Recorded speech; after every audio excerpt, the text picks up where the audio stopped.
जय मसीह की। आइए हम लोग कुछ वचन को देखेंगे। आज बाइबल में हम देखते हैं कि एक बहुत सुंदर वचन है। यूहन्ना 3:16 में परमेश्वर ने पूरे संसार के लोगों के लिए इस वचन को बताया है। हम लोग 3:16 थोड़ा पढ़ेंगे। क्योंकि परमेश्वर ने जगत से ऐसा प्रेम रखा कि उसने अपना इकलौता पुत्र दे दिया, ताकि जो कोई उस पर विश्वास करे वह नष्ट न हो परंतु अनंत जीवन पाए। हालेलुया। हालेलुया। देख रहे यहाँ पर हम लोगों ने यूहन्ना 3:16 वचन ये बता रही है।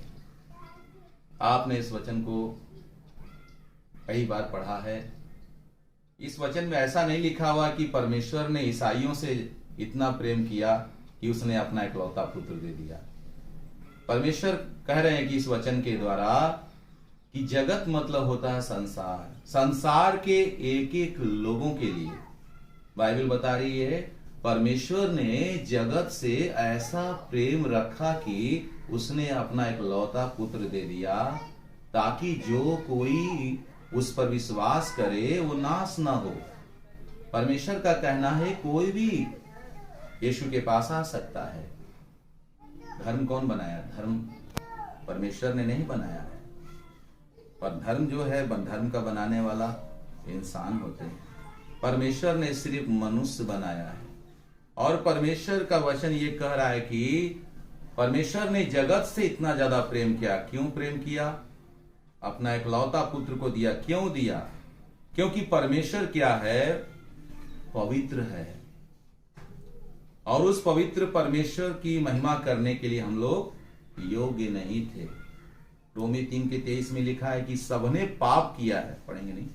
सबने पाप किया है, परमेश्वर की महिमा से रहित हैं।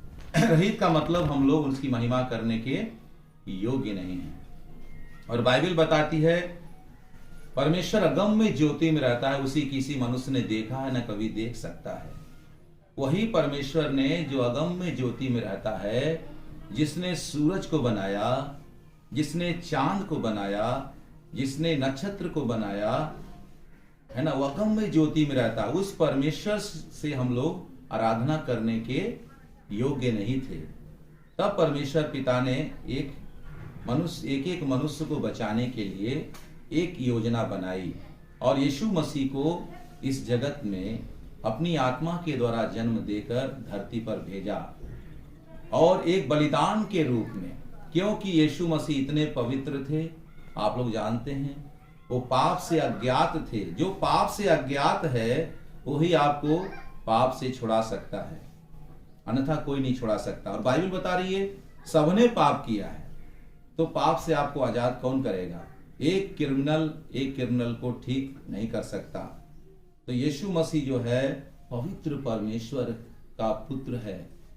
वो एक बलिदान के रूप में धरती पर आया हम लोगों को, आपको बचाने के लिए, है ना।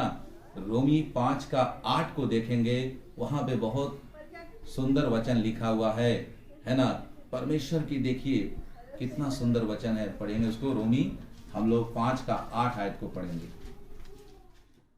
ये वचन सब लोगों के लिए है। परमेश्वर ने बाइबल जो है 66 पुस्तकों का संग्रह है। इस बाइबल में परमेश्वर ने कोई धर्म के बारे में नहीं बताया है। परमेश्वर अगम्य ज्योति में रहता है, वो सबका पिता है, वो सबको बनाया है। पढ़िए।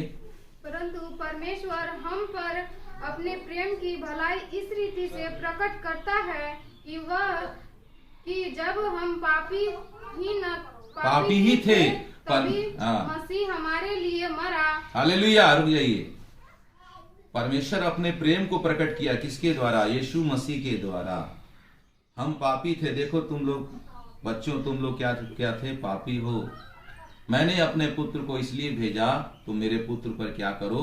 विश्वास करके उसके बलिदान के द्वारा, उसके लहू के द्वारा तुम्हारा जीवन बचाया जाए।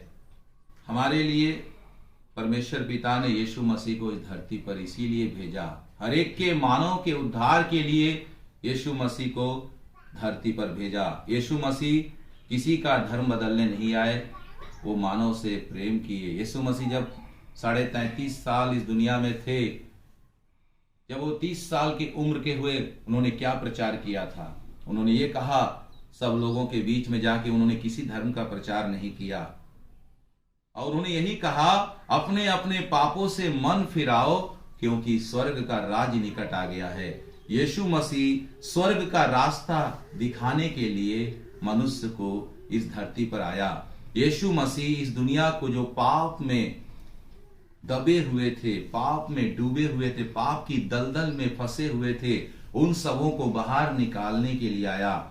यीशु मसीह ने उस कलवरी क्रूस पर मेरे भाइयों और बहनों तड़प तड़प कर अपना खून बहाया। इसीलिए बाइबल बताती है, पहला पतरस 1:18 पढ़िए, बढ़िया से पढ़िए। पहला पतरस 1:18 में देखिए, संत पतरस बताते हैं हमें।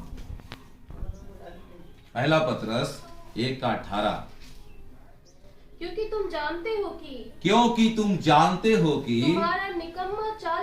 तुम्हारा निकम्मा चाल चलन जो बाप दादों से हालेलुया। देख लीजिए मेरे भाइयों बहनों, बाइबल बता रही है हम सब क्या थे? निकम्मे थे। और बाइबल बता रही है तुम्हारा निकम्मा चाल चलन जो बाप दादों से चला आता है। और आगे पढ़िए, उससे तुम्हारा छुटकारा नहीं, चांदी सोने अर्थात नासवान वस्तु